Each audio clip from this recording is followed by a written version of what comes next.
أهلا بيكم في آخر حلقاتنا من الموسم الثاني من برنامجكم مدد. على مدار حلقات رمضان حاولنا نقدم لكم رقائق من شخصيات جميلة وثرية، أصحاب مقام عالي في قلوبنا ووجودنا، شخصيات لها طابع خاص بيتناسب مع الشهر الكريم. ما عملناش سيرش على الإنترنت علشان نجيب المعلومات كده وخلاص، احنا بنرجع بمعلوماتنا للمعلومات الموثقة والسير والحكايات لمتون الكتب وأقوال المؤرخين الموثقة، وبنحاول نخفف اللغة شوية علشان كلنا نقدر نستوعبها. النهاردة بقى أنا حابة أتكلم عن صاحبة المقام العالي، ست الدنيا وأم الدنيا، أرض السلام وأصل التاريخ، أم الحضارة، أجمل بلد في الدنيا، هبة الله من قديم الأزل، مصر الحلوة، مصر البهية الجميلة بكل حاجة فيها. مفيش بلد في الدنيا أبداً فيها التركيبة الفريدة العجيبة اللي موجودة في مصر. لو دورت في أصل كل الأشياء هتلاقيها دايماً بترجع لمصر. مصر جت الأول وبعدها التاريخ، وهي اللي عرفت الدنيا كلها يعني إيه حضارة.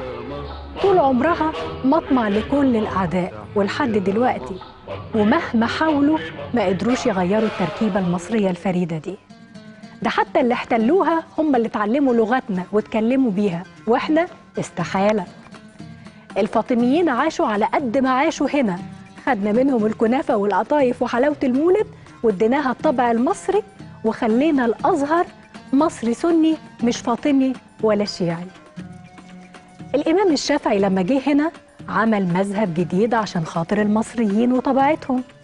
نابليون بونابرت لما كان هنا في الحملة الفرنسية لبس الجلابية والعمة ونزل يحتفل معانا بالمولد النبوي ويحضر حلقات الذكر، لكن المصريين ما صدقوهوش. احنا طيبين لكن واعيين قوي ومحدش يقدر يضحك علينا.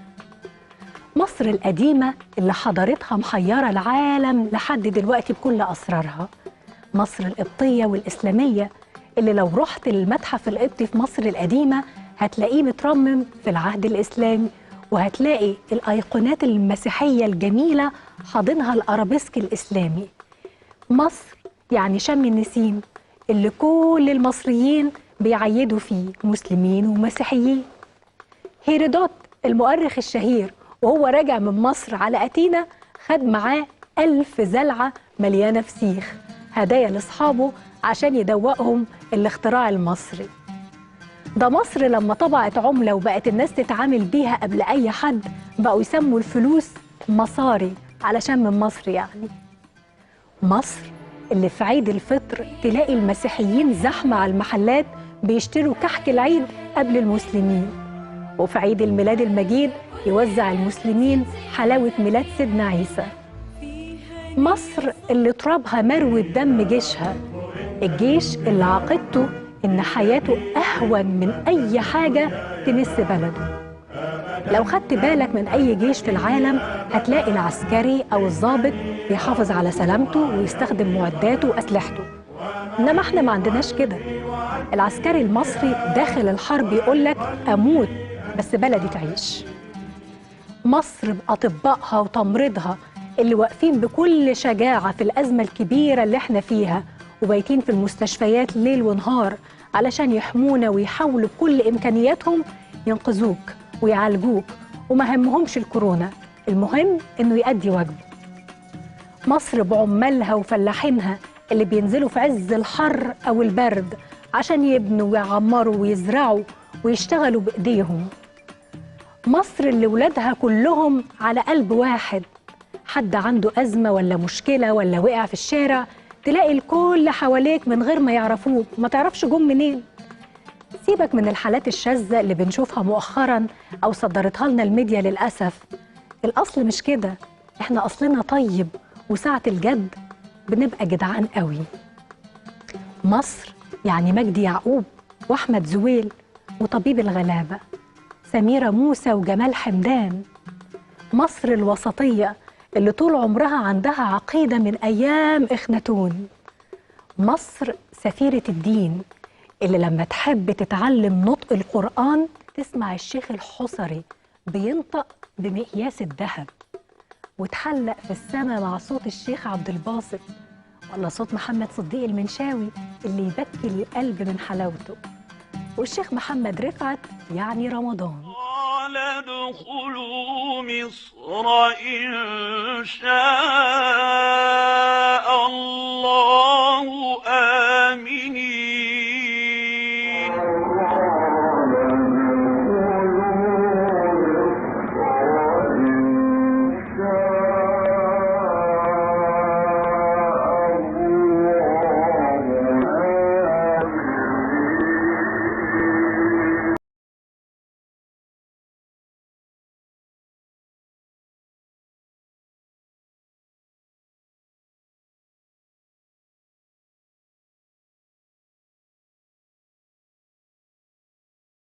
مع النقشبندي وهو بيقول مولاي إني ببابك قد بسطت يدي بألحان بليغ حمدي.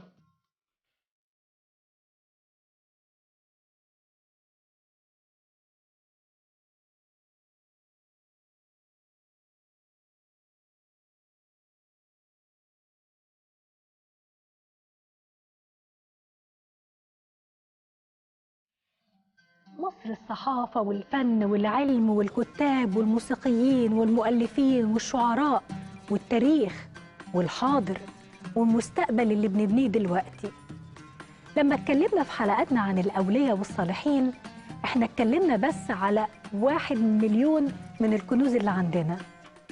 كل شبر في أرض مصر مليان تاريخ وسيرة وحكايات وصالحين وأولياء وقديسين وأهل علم وأهل الله وأهل الحب. أي حد اتكلمنا عنه أو هنتكلم فيما بعد هو له طابع خاص، علشان عندنا هنا في مصر بتصبغ اللي بيجي عندنا هنا بطبعها، وإحنا بنقدر وبنحب، فعلشان كده لهم مقام في قلوبنا وفي حاضرنا. بتسمع اسم السيدة زينب ولا السيدة نفيسة يقولك على طول ستنا، مسيحيين قبل مسلمين بيقولوا كده. وتسمع اسم سيدنا الحسين كله يقولك مدد يا خير خلي الله مدد. مصر أرض الأنبياء، أم الدنيا، اللي أبو الأنبياء سيدنا إبراهيم اتجوز من عندنا ستنا هاجر المصرية وخلف منها سيدنا إسماعيل اللي جه من ذريتهم كل الأنبياء. علشان كده بنقول مصر أم الدنيا، ما هم من نسل أمنا هاجر.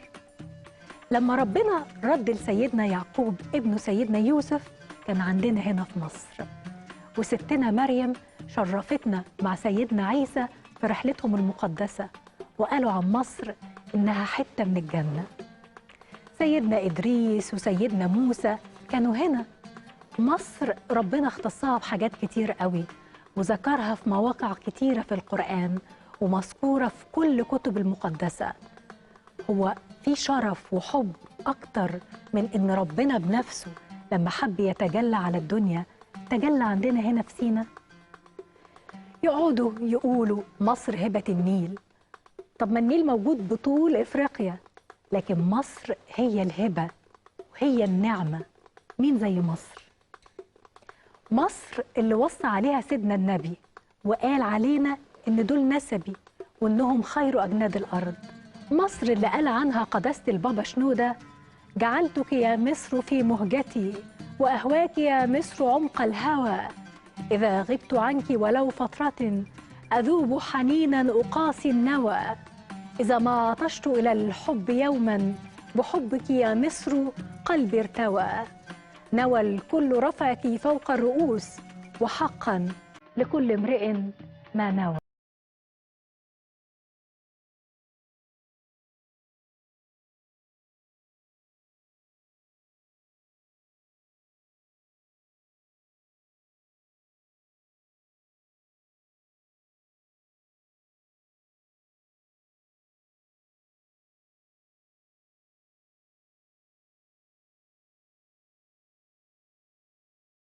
نحن أبناء وطن واحد نحبه ونرضيه ونحب كل ما فيه، نحب نيله وأراضيه وشوارعه وحواريه ومزارعه وصحاريه، نحب صناعه وفلاحيه، نحب مستقبله وحاضره وماضيه، نحب علماءه ومرشديه، نحب أقباطه ومسلميه، نحب هذا الوطن حين يرضى وحين يغضب. مصر اللي اتشرفت بالكتير من آل بيت النبوة والأشراف اللي حبوا يدفنوا عندنا هنا، واحنا بنحبهم قوي وبنروح نزورهم ونحتفل بميلادهم ونعمل موالد وحضارات وحلقات ذكر ونتبارك بيهم، ما هم من ريحة سيدنا النبي. مصر غرس الجنة، النوبة وأرض الفيروز والدلتا والصحراء واسكندرية المارية أم التراب الزعفران. ده لما فرعون قال عن نفسه إله ما قالش إن هو عنده قدرات خارقة ولا حاجة من دي، قال بالنص القرآني: أليس لي ملك مصر وهذه الأنهار تجري؟ يعني فرعون فاكرها الجنة وهي فعلا جنة. لما الطاعون اجتاح مصر وقتل ناس كتير في العالم كله، المصريين ما كانوش بيحبوا يقولوا اسمه، فكانوا يقولوا على الطاعون اللي ما يتسماش، وكانوا يعزلوا نفسهم وياخدوا احتياطاتهم لحد ما اللي ما يتسماش ده انتهى، زي ما هنعمل كلنا دلوقتي لحد اللي ما تتسماش الكورونا دي تنتهي ونرجع لحياتنا الطبيعية ونمشي في شوارعها الحلوة ونروح المعز وشط اسكندرية ونشم تاريخ مصر في كل شوارعها، بس واحنا بصحة وسلامة ونعدي المحنة الصعبة دي. مهما قلنا مفيش كلام يوصف قدر مصر، مصر التي في خاطري. ما هو على اسم مصر التاريخ يقدر يقول ما شاء. أنا مصر عندي أحب وأجمل الأشياء. وحلقتنا خلاص خلصت، ودي آخر حلقاتنا في الموسم ده. هنقابلكم تاني وهنشوف جمال بلدنا أكتر وأكتر.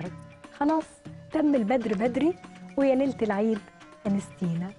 كل سنة وإحنا طيبين قوي قوي يا مصريين. نشوفكم على خير ومدد.